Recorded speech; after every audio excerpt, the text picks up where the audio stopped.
గంగా నది వంటి పవిత్రత, హిమాలయ పర్వతాల వంటి ఆత్మవిశ్వాసం, ఉపనిషత్తుల్లోని తత్వం, బుద్ధునిలోని కరుణ, వేదవ్యాసంలోని జ్ఞానం ఇవన్నీ ఒకే వ్యక్తిలో ప్రతిబింబిస్తే వారే ఆచార్య నాగార్జున.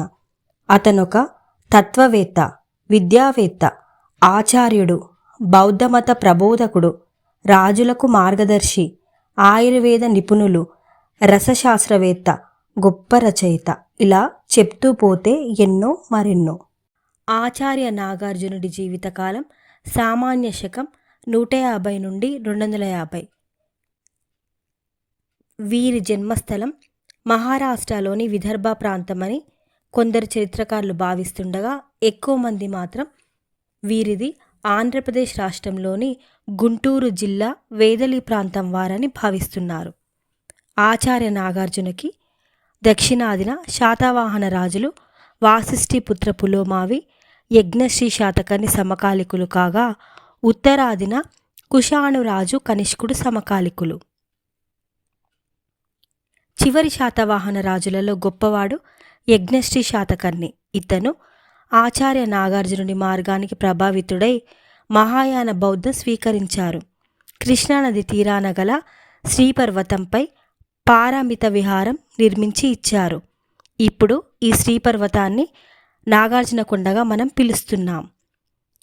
బౌద్ధ భాషలో విహారం అంటే బౌద్ధుల ఆశ్రమం, ధ్యాన మందిరం మరియు విద్యా కేంద్రం. అంటే ప్రస్తుతం మనం విశ్వవిద్యాలయంతో దీన్ని పోల్చవచ్చు. పారామిత విహారం 5 అంతస్తులతో 1000 గదులతో 3000 మంది విద్యార్థులు చదువుకొనుటకు వీలుగా ఉండేది. ఈ విశ్వవిద్యాలయం భారతదేశంలో మొట్టమొదటిసారిగా బౌద్ధమత సిద్ధాంతాలపై ఏర్పడిన విశ్వవిద్యాలయం. ఈ విశ్వవిద్యాలయంలో విద్యను అభ్యసించడానికి విద్యార్థులు చైనా, టిబెట్, కొరియా, మయన్మార్ దేశాల నుండి వచ్చి విద్యను అభ్యసించేవారు. కాగా అప్పట్లోనే వ్రాత పరీక్షలు, ఇంటర్వ్యూలు నిర్వహించి ఈ విశ్వవిద్యాలయంలో ప్రవేశం కల్పించేవారు. ఆచార్య నాగార్జునుడు బౌద్ధమతంకై విశిష్ట సేవలు అందించారు. బౌద్ధమతంలో మహాయాన శాఖను ప్రవేశపెట్టారు. బౌద్ధమతంలో వీరు కనిపెట్టిన వాదం మాధ్యమిక వాదం. 8వ శతాబ్దంలో శంకరాచార్య కనిపెట్టిన అద్వైతంలో శూన్యవాదంకి ఈ వాదం దగ్గరగా ఉంటుంది. బౌద్ధమతంలో వీరు ప్రవేశపెట్టిన మహాయాన శాఖ వల్ల అప్పటి వరకు బుద్ధుడిని కేవలం విశిష్ట మానవునిగా బౌద్ధులు భావించేవారు. కానీ మహాయాన శాఖలో బుద్ధుడిని దైవాంశ సంభూతుడిగా భావిస్తారు మరియు బుద్ధుడిని ప్రతిమల రూపంలో కొలుస్తారు. భారతదేశంలో జనించిన ఈ బౌద్ధమత శాఖ మహాయానం భారతదేశంలోనే కాకుండా Sri Lanka, Myanmar, China, Tibet, Korea, Japan, Taiwan, Vietnam, Indonesia, Thailand దేశాలలో కూడా వ్యాప్తి చెందింది. బౌద్ధమత వ్యాప్తి కోసమై వీరు చేసిన కృషి ఫలితంగా బౌద్ధులు ఆచార్య నాగార్జునను 2వ బుద్ధునిగా పరిగణిస్తారు. సామాన్య శకం 1వ శతాబ్దంలో 4వ బౌద్ధ సంగీతి కుషాణరాజు కనిష్కుడు కాశ్మీర్లోని కుందనవనంలో నిర్వహించాడు. కనిష్కుడు మహాయాన బౌద్ధ శాఖ ఉపాసకుడు. ఈ సంగీతికి అధ్యక్షుడు వసుమిత్రుడు, ఉపాధ్యక్షుడు అశ్వఘోషుడు. ఈ సమావేశానికి ఆచార్య నాగార్జునుడు హాజరయ్యారు. ఈ సమావేశంలో పాల్గొన్న బౌద్ధ సన్యాసుల ద్వారానే చైనా, టిబెట్, తూర్పు ఆసియా దేశాలకు మహాయాన బౌద్ధ శాఖ వ్యాప్తి చెందింది. పాహియాన్ తన రచన అయిన రికార్డ్ ఆఫ్ బుద్ధిస్ట్ కింగ్డమ్ ఫోకోకీలో కూడా నాగార్జున కొండపై గల పారామిత విహారంలో విద్యార్థులు సుహృల్లేఖలోని అంశాలు కంఠస్థం చేస్తున్నట్టుగా ప్రస్తావించాడు. ఆచార్య నాగార్జునుని చైనా బుద్ధిజంలో లాంగ్ షూ పూసా అనే పేరుతో పిలుచుకుంటారు. ఆచార్య నాగార్జునుడు రచించిన మాధ్యమిక కారిక గ్రంథంలోని విషయాలు చైనా, టిబెట్ దేశాలలో వారి భాషలోకి తర్జుమా చేయబడి ప్రాచుర్యంలో ఉన్నవి. ఆచార్య నాగార్జునునికి సంబంధించిన విషయాలు భారతదేశ గ్రంథాల కంటే కూడా తూర్పు ఆసియా దేశాలకు సంబంధించిన గ్రంథాలలోనే ఎక్కువగా లభ్యమవుతున్నవి. ఆచార్య నాగార్జున గొప్ప రచయిత. అతను రాసిన గ్రంథాలు పాలీ సంస్కృతంలో రాయబడినవి. వీరు ఎన్నో అంశాలపై ఎన్నో గ్రంథాలు రాశారు. అందులో మహాయానం, తత్వం, ప్రజా సంక్షేమం, రసశాస్త్రం ఇలా వారు రాసిన గ్రంథాలు ఇక్కడ స్క్రీన్పై పెట్టడం జరిగింది.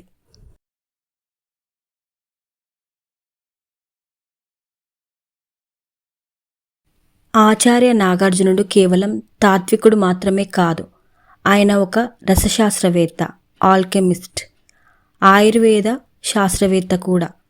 ఆయన కృషితో భారతదేశంలో రసశాస్త్రం, ఆల్కెమీ అనే శాస్త్రానికి పునాది పడింది. రసశాస్త్రం అంటే మన ప్రాచీన కాలంలో లోహాలు, మూలికలు, కొత్త సంయోగాలతో ఔషధాలు తయారు చేయడం. ఇది ఆధునిక రసాయన శాస్త్రానికి పూర్వరూపంగా చెప్పవచ్చు. ఆచార్య నాగార్జునుడు ఈ రంగంలో అద్భుతమైన పరిశోధనలు చేశారు. వారి ఉద్దేశం మానవ ఆరోగ్యాన్ని కాపాడడం, జీవన ప్రమాణాన్ని మెరుగుపరచడం, దీర్ఘాయుష్షు పొందడం. ఈ రంగంలో ఆచార్య నాగార్జున రాసిన గ్రంథాలు రసరత్నాకరం.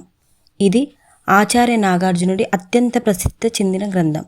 ఇందులో బంగారం, వెండి, తామ్రం, ఇనుము వంటి వాటికి ధాతువులను కలిపి కొత్త మిశ్రమ లోహాలు తయారు చేసే పద్ధతి తెలిపారు.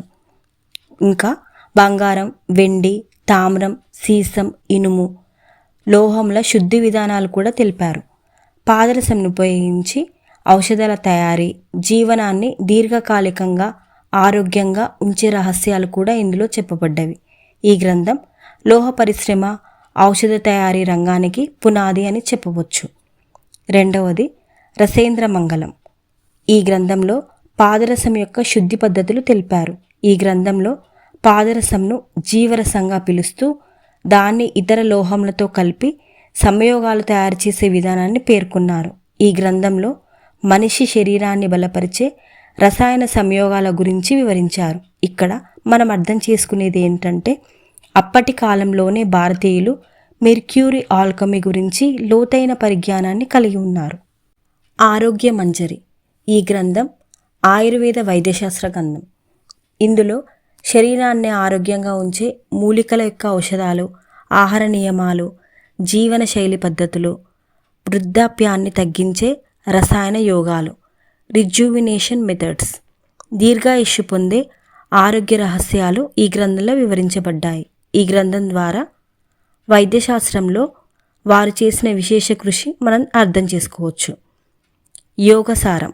ఈ గ్రంథంలో ఆయన యోగం ద్వారా శరీరం, మనస్సు ఆరోగ్యంగా ఉంచే మార్గాలు చెప్పారు. ప్రాణాయామం, ధ్యానం, శరీర నియంత్రణ ద్వారా శక్తి పెంపు, మనస్సు ప్రశాంతత ద్వారా దీర్ఘాయుష్షు పొందే మార్గాలు వివరించారు. ఈ గ్రంథం మనకు శరీర ఆరోగ్యం మాత్రమే కాదు, ఆధ్యాత్మిక శాంతి కూడా ఎలా పొందాలో తెలుపుతుంది. ఇంకొక గ్రంథం కక్షపుటతంత్రం. ఈ గ్రంథంలో వైద్యశాస్త్రం యొక్క రసాయన చికిత్సా పద్ధతులను గురించి తెలుపబడింది. ఆచార్య నాగార్జునుడు భారతదేశపు మొట్టమొదటి రసశాస్త్రవేత్తగా ప్రసిద్ధి చెందారు. ఆయన గ్రంథాలు భారతదేశంలో వైద్య, లోహ, రసశాస్త్రానికి మూల స్తంభాలు అయ్యాయి. అందుకే ఆయనని ఫాదర్ ఆఫ్ ఇండియన్ ఆల్కమీ అని పిలుచుకుంటాం. ఆచార్య నాగార్జునుని వారసత్వం. వీరి సేవలు వారసత్వంగా నిలిచిపోవాలనే ఆచార్య నాగార్జునుడు నడియాడిన ప్రాంతంలో కృష్ణా నదిపై నిర్మించిన ప్రాజెక్ట్ నాగార్జున సాగర్ ప్రాజెక్ట్. ఇది భారతదేశంలో అతిపెద్ద బహుళార్థక సాధక ప్రాజెక్ట్. 1955 డిసెంబర్ 10వ తేదీన మొదటి ప్రధాని పండిట్ జవహర్లాల్ నెహ్రూ గారి చేత ప్రారంభమైంది. నెహ్రూ గారు ఆ సమయంలో టెంపుల్ ఆఫ్ మోడ్రన్ ఇండియాగా ఈ ప్రాజెక్ట్ని వర్ణించారు.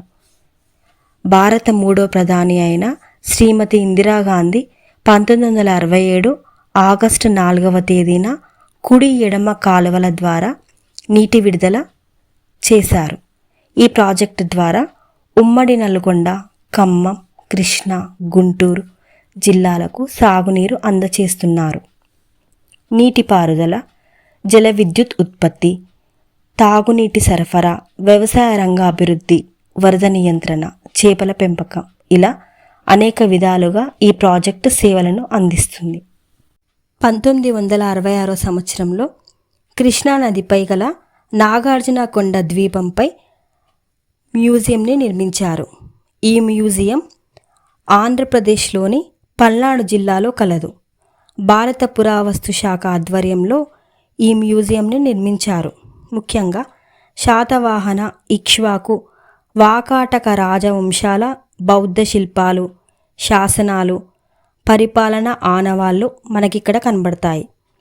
ఇక్కడ శిల్పాలు లైమ్ స్టోన్ మరియు గ్రానైట్తో ఉన్నట్టుగా మనం గుర్తించవచ్చు. ఇవే కాకుండా ఆచార్య నాగార్జున విశ్వవిద్యాలయం 1976 సంవత్సరంలో ఆంధ్రప్రదేశ్లోని గుంటూరు జిల్లాలో స్థాపించారు. ఈ విశ్వవిద్యాలయం వివిధ కోర్సుల ద్వారా విద్యా విజ్ఞానాన్ని విద్యార్థులకు అందజేస్తున్నాయి. ఇదే కాక 1956 సంవత్సరం ఉమ్మడి ఆంధ్రప్రదేశ్ రాష్ట్రంలోని నల్గొండ జిల్లాలో నాగార్జున డిగ్రీ కాలేజీని స్థాపించారు. దీని ద్వారా నల్గొండ పరిసర ప్రాంతాల్లో విద్యార్థులకి ఉన్నత విద్యా అవకాశాలను అందుబాటులోకి తీసుకొచ్చారు. తత్వశాస్త్రం, బౌద్ధమత ప్రచారం, రసశాస్త్రం, ఆయుర్వేదం, విద్య, రాజనీతిలో అద్భుతమైన సేవలు అందించి భారత జ్ఞాన సంపదను ప్రపంచానికి విస్తరించిన మహామేధావి ఆచార్య నాగార్జున. ఆయన కీర్తి, సేవలు భారత నేలపై శాశ్వతంగా నిలిచిపోతాయి.